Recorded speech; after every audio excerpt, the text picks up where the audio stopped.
Why every Social Security disability applicant who has spondylolisthesis should have an attorney represent them.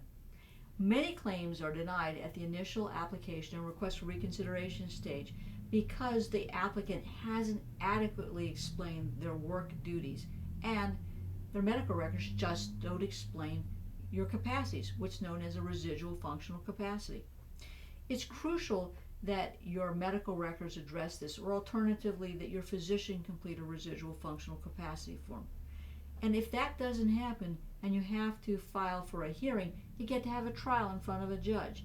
And guess who's going to make the determination of your residual functional capacity? The judge. And the judge will do that based on your testimony, what's in your medical records, and any residual functional capacity form that's been completed by your doctor. Now, what's crucial here is that not only does the judge get to determine your residual functional capacity, but the judge gets to ask questions of the other witness that's in that hearing, a vocational evaluator.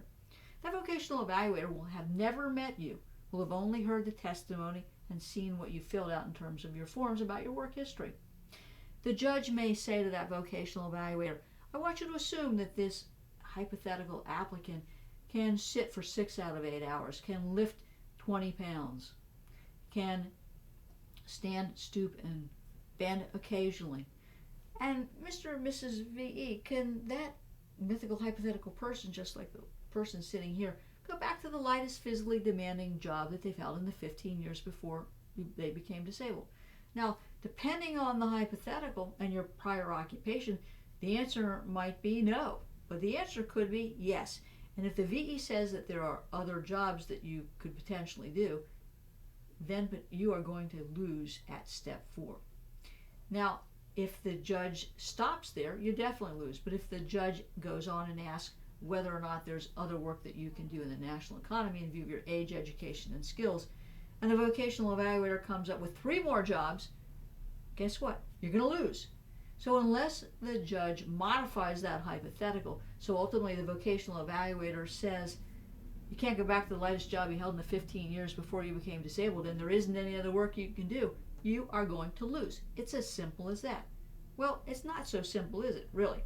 Because you want to have an attorney who explains not only the 5-step sequential evaluation process to you, but teaches you how to tell your story in a way that's consistent and truthful, but does it in a manner that explains your symptoms and the impact those symptoms have on your functionality.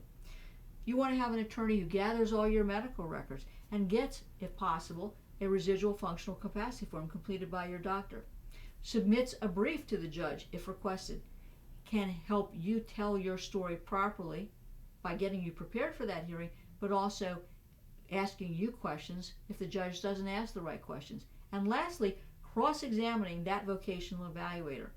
This is a complicated process, and statistics show that those who hire an attorney have a better chance of getting their benefits than those who don't. You owe it to yourself and your family to get those Social Security disability benefits. So call me today at 727-894-3188 for a complimentary consultation. Make the call, Cavey Law.